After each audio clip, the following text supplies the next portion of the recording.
ವತಿಯಿಂದ ಜರುಗ್ತಾ ಇರುವಂತಹ ಜಿಲ್ಲೆಯ ಐತಿಹಾಸಿಕ ಸ್ಥಳಗಳು, ಪುರಾತನವಾದಂತಹ ಅಪರೂಪವಾದಂತಹ ವಾಸ್ತುಶಿಲ್ಪಗಳನ್ನು ಹೊಂದಿರುವಂತಹ ದೇವಸ್ಥಾನಗಳು, ಸ್ಥಳಗಳ ಬಗ್ಗೆ ಪರಿಚಯಾತ್ಮಕ ಸರಣಿ ಕಾರ್ಯಕ್ರಮ 22ರಲ್ಲಿ ನಾವು ಇವತ್ತು ಅಫಜಲ್ಪುರ ತಾಲೂಕಿನ ಗೊಬ್ಬೂರು ಗ್ರಾಮದ ಒಂದು ಐತಿಹಾಸಿಕ ಮತ್ತು ಪುರಾತನವಾದಂತಹ ಕಲಾಲಿಂಗೇಶ್ವರ ದೇವಸ್ಥಾನದ ಆವರಣದಲ್ಲಿದ್ದೇವೆ. ನಮ್ಮ ಜೊತೆ ಇದ್ದಾರೆ ಸಂಶೋಧಕ ಸಾಹಿತಿಗಳಾದಂತಹ ಮುಡುಬಿ ಗುಂಡೇರವ ಸರ್ ಅವರು, ಕನ್ನಡ ಸಾಹಿತ್ಯ ಪರಿಷತ್ತಿನ ಕಲಬುರಗಿ ಉತ್ತರ ವಲಯದ ಗೌರವಾಧ್ಯಕ್ಷರಾದಂತಹ ಶಿವಪ್ರಕಾಶ್ ಬೇರದವರು, ಸಕ್ಸಸ್ ಕಂಪ್ಯೂಟರ್ ತರಬೇತಿ ಸಂಸ್ಥೆಯ ಅಧ್ಯಕ್ಷರಾದಂತಹ ಅಸ್ಲಾಂ ಶೇಖ್ ಅವರು ಮತ್ತು ಗ್ರಾಮಸ್ಥರಿದ್ದರ ಜೊತೆ ಈ ಕಲಾಲಿಂಗೇಶ್ವರ ದೇವಸ್ಥಾನ ಬಹಳ ಅಪರೂಪವಾದಂತಹ ವಾಸ್ತುಶಿಲ್ಪವನ್ನು ಹೊಂದಿರುವಂಥದ್ದು. ಪ್ರತಿಯೊಂದು ಕಂಬದಲ್ಲಿ ಒಂದು ಅದ್ಭುತವಾದಂತಹ ಮೂರ್ತಿ, ಶಿಲ್ಪಕಲೆ, ಅಪರೂಪವಾದಂತಹ ಶಿಲ್ಪಕಲೆ ಇದೆ.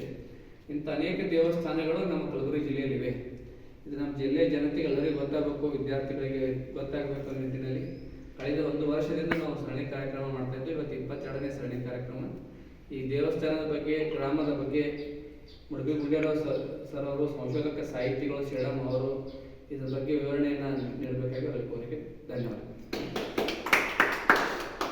ನಾವು ಕಲಬುರಗಿ ಜಿಲ್ಲೆಯ ಅಫಜಲ್ಪುರ ತಾಲೂಕಿನ ಗೊಬ್ಬೂರು ಬಿ ಗ್ರಾಮದ ಕಲಾಲಿಂಗೇಶ್ವರ ದೇವಾಲಯದ ಪರಿಸರದಲ್ಲಿ ನಾವಿದ್ದೇವೆ. ಇವತ್ತು ಐತಿಹಾಸಿಕ ಸ್ಥಳಗಳ ಮಾಹಿತಿಯನ್ನ ಕಳೆದ 1 ವರ್ಷದಿಂದ ನಮ್ಮ ಬಸವೇಶ್ವರ ಸೇವಾ ಬಳಗದ ಮಾನ್ಯ ಅಧ್ಯಕ್ಷರಾದಂಥ ಪ್ರೊಫೆಸರ್ ಎಸ್.ಬಿ. ಪಾಟೀಲ್ ಅವರ ನೇತೃತ್ವದಲ್ಲಿ ನಾವೆಲ್ಲ ಈ ರೀತಿಯಾದಂತಹ ಕಾರ್ಯಕ್ರಮವನ್ನ, ಜನಜಾಗೃತಿಯನ್ನ ಮತ್ತು ಐತಿಹಾಸಿಕ ಸ್ಥಳಗಳನ್ನು ಇವನ್ನು ಉಳಿಸಬೇಕು, ಸ್ಮಾರಕಗಳ ರಕ್ಷಣೆ ಮಾಡಬೇಕನ್ನುವಂಥ ಜಾಗೃತಿ ಮೂಡಿಸುವಂತ ಹಿನ್ನೆಲೆಯಿಂದ ಕಳೆದ 1 ವರ್ಷದಿಂದ ನಾವು ಮಾಡ್ತಾ ಇದ್ದೇವೆ. ಇವತ್ತು ಗೊಬ್ಬೂರು ಬಿ ಗ್ರಾಮದಲ್ಲಿದ್ದೇವೆ. ಕಲಾಲಿಂಗೇಶ್ವರ ದೇವಾಲಯದ ಕಲಾತ್ಮಕವಾದಂತಹ ದೇವಾಲಯವನ್ನು ನೋಡಿ ಬಹಳ ಖುಷಿ ಅನಿಸ್ತು ನನಗೆ. ಬಹಳ ಅದ್ಭುತವಾದಂತಹ ದೇವಾಲಯ ನಮ್ಮ ಅಫಜಲ್ಪುರ ತಾಲೂಕಿನ ಗೊಬ್ಬೂರು ಬಿ ಗ್ರಾಮದಲ್ಲಿ ಇದ್ದಿರುವುದು ಬಹಳ ಪ್ರಥಮ ಬಾರಿಗೆ ನಾನು ಬಂದಿದ್ದೇನೆ. ಬಹಳ ಖುಷಿ ಅನಿಸ್ತು. ಇಂತಹ ಅನೇಕ ಸ್ಥಳಗಳ ಪರಿಚಯವನ್ನು ಮಾಡುವುದೆಂದರೆ ನಮಗೆ ಅಭಿಮಾನ. ನಮ್ಮೂರು ನಮಗೆ ಮೇಲು ಅನ್ನುವಂತ ಹಿನ್ನೆಲೆ ಇಟ್ಕೊಂಡು ಅಫಜಲ್ಪುರದಂತ ಒಂದು ಈ ಭೀಮಾ ದಂಡೆಯ ನದಿಯ ದಂಡೆ ಎಡದಂಡೆಯ ಮೇಲೆ ಇರುವಂತಹ ಈ ಭಾಗದ ಅನೇಕ ದೇವಾಲಯಗಳು, ಹತ್ನೂರು ಇರ್ಬೋದು, ಈ ಬೇರೆ ಬೇರೆ ನಾವು ಊರುಗಳನ್ನ ನೋಡಿದ್ರೆ ಮಣ್ಣೂರಾಗಿರ್ಬೋದು, ಗೊಬ್ಬೂರಾಗಿರ್ಬೋದು, ಈ ರೀತಿಯಾದಂತಹ ಸ್ಥಳಗಳ ಬಗ್ಗೆ ನಾವು ಪರಿಚಯವನ್ನ ಮಾಡಿಸಿ ಈಗಾಗಲೇ ಹಿಂದೆ ಅನೇಕ ಸಲ ನಾವು ಬಂದಿದ್ವಿ. ಆದ್ರೆ ಗೊಬ್ಬೂರು ಬಿ ಗ್ರಾಮದ ಈ ಕಲಾಲಿಂಗೇಶ್ವರ ದೇವಾಲಯದ ಇತಿಹಾಸವನ್ನ ನಾವು ನೋಡಿದ್ರೆ ಈ ಊರಿನಲ್ಲಿ 6 ಶಾಸನಗಳು ಲಭ್ಯವಿವೆ. 6 ಶಾಸನಗಳ ಇತಿಹಾಸ ಏನಂದ್ರೆ, ನಮ್ಮ ಕಲ್ಯಾಣ ಚಾಲುಕ್ಯರ ಮತ್ತು ನಂತರ ಬಂದಂತ ಅದೇ ಕಲ್ಯಾಣ ರಾಜಧಾನಿಯಾಗಿ ಮಾಡಿಕೊಂಡು ಆಳ್ವಿಕೆ ಮಾಡಿದಂತ ಕಳಚೂಲರು ಅವರು 12ನೇ ಶತಮಾನದ ಬರುವಂತ ಒಂದು ಬಿಜ್ಜಳ ತನಕನೂ ಈ ದೇವಾಲಯಕ್ಕೆ ದೇಣಿಗೆ ಕೊಟ್ಟಿದ್ದು ನಮ್ಮ ಶಾಸನಗಳಿಂದ ಉಲ್ಲೇಖ ಆಗ್ತದೆ. 6 ಶಾಸನಗಳಿರುವಂತ ಒಂದೇ ಊರಿನಲ್ಲಿ 6 ಶಾಸನಗಳಿರುವಂತ ಒಂದು ಮಹತ್ವವಾದಂತಹ ಐತಿಹಾಸಿಕ ಕನ್ನಡ ನಾಡಿನ ಇತಿಹಾಸ ಸಾರುವಂತ ಒಂದು ಊರಂದ್ರೆ ನಮ್ಮ ಗೊಬ್ಬೂರು ಬಿ ಗ್ರಾಮ. ಗೊಬ್ಬೂರು ಬಿ ಗ್ರಾಮದ ಒಂದು ಹಿಂದಿನ ಕಾಲದಲ್ಲಿ ಇದಕ್ಕೆ ಸಂತೆ ಗೊಬ್ಬೂರು ಅಂತ ಕರೀತಿದ್ರು. ಸಂತೆ ಅಂದ್ರೆ ಈ ಊರಿನಲ್ಲಿ ಮಾರ್ಕೆಟ್ ಇತ್ತು ಅನ್ನುವಂಥದ್ದು. ಅಂದ್ರೆ ಈ ಅಂತಾರಾಷ್ಟ್ರೀಯ ವಾಣಿಜ್ಯ ಕೇಂದ್ರವಾಗಿ ಮೆರೆದಿದೆ ಗೊಬ್ಬೂರು ಬಿ ಗ್ರಾಮ. ಗೊಬ್ಬೂರು ಬಿ ಗ್ರಾಮ ಅಂತಂದ್ರೆ ಈ ಗ್ರಾಮದಲ್ಲಿ ಶೈಕ್ಷಣಿಕ ಅಗ್ರಹಾರವೂ ಇತ್ತು. ಅಂದ್ರೆ ಶಿಕ್ಷಣ ಕೊಡುವಂತ ಕೇಂದ್ರ ಸ್ಥಾನವೂ ಇತ್ತು, ಅಗ್ರಹಾರ.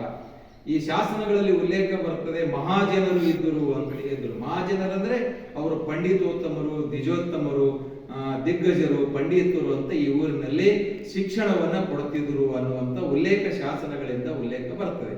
ಹೀಗಾಗಿ ಈ ಮಾಶಾಳ, ಮಣ್ಣೂರ, ಈ ಏನು ಗೊಬ್ಬೂರ ಈ ಭಾಗದಲ್ಲಿ ಏನು ಭೀಮಾ ನದಿ ದಂಡೆಯ ಎಡದಂಡೆಯ ಮೇಲಿರುವಂತಹ ಈ ಗ್ರಾಮಗಳು ಒಂದು ಕಾಲಕ್ಕೆ ಕರ್ನಾಟಕದಲ್ಲಿ ಗಮನ ಸೆಳೆದಂತ ಊರುಗಳಿವೆ. ಇಲ್ಲಿ ಮಾರ್ಕೆಟ್ ನಡೀತಿತ್ತು, ವಾಣಿಜ್ಯ ಕೇಂದ್ರ, ವ್ಯಾಪಾರ ವಹಿವಾಟುಗಳಿಗೆ ಪ್ರಸಿದ್ಧವಾದಂತಹ ಸ್ಥಳ ನಮ್ಮ ಗೊಬ್ಬೂರು ಬಿ ಗ್ರಾಮ. ಈ ಗೊಬ್ಬೂರು ಗ್ರಾಮದಲ್ಲಿರುವಂತಹ ಕಲಾಲಿಂಗೇಶ್ವರ ದೇವಾಲಯ, ಶಿವಲಿಂಗೇಶ್ವರ ದೇವಾಲಯ, ಬಬ್ಬಕ್ಕನ ಗುಡಿ, ಹೀಗೆ ಅನೇಕ ಐತಿಹಾಸಿಕ ಕುರುಹುಗಳನ್ನು ತನ್ನ ಒಡಲಲ್ಲಿ ಇಟ್ಟುಕೊಂಡು ಇರುವಂತಹ ಊರು ನಮ್ಮ ಗೊಬ್ಬೂರು ಬಿ ಗ್ರಾಮ.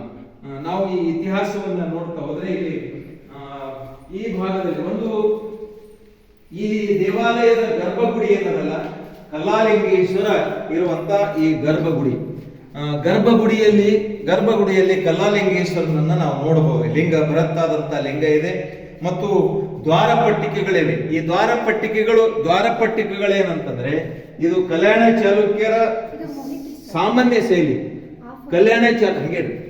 ಕಲ್ಯಾಣ ಚಾಲುಕ್ಯರ ಸಾಮಾನ್ಯ ಶೈಲಿಯಲ್ಲಿರುವಂತಹ ಒಂದು ಅದ್ಭುತವಾದಂತಹ ದೇವಾಲಯವನ್ನು ನಾವು ನೋಡಬಹುದು.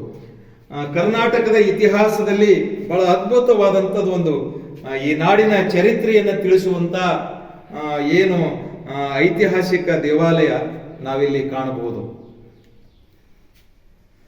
ಕರ್ನಾಟಕದ ಇತಿಹಾಸವನ್ನ ಮತ್ತು ಕಲೆ, ಸಾಹಿತ್ಯ, ಸಂಗೀತವನ್ನ ವಿಜೃಂಭಿಸಿದಂತ ನೆಲದಲ್ಲಿ ನಾವಿದ್ದೇವೆ. ಒಂದು ಕಾಲಕ್ಕೆ ಈ ಈ ಗ್ರಾಮದಲ್ಲಿ ನೋಡಿದ್ರೆ ಈ ಗ್ರಾಮದಲ್ಲಿ ಕರ್ನಾಟಕದ ಏನು ಶಿಕ್ಷಣ ಕೇಂದ್ರ ಅಂತ ನಾವು ಕರಿತೇವೆ ಮತ್ತು ಮಾರುಕಟ್ಟೆ ಅಂತ ಕರಿತೇವೆ ಮತ್ತು ಕಲೆ ಸಾಹಿತ್ಯಕ್ಕೆ ಒಂದು ಪ್ರೇರಣೆ ಕೊಟ್ಟಂತ ನೆಲ.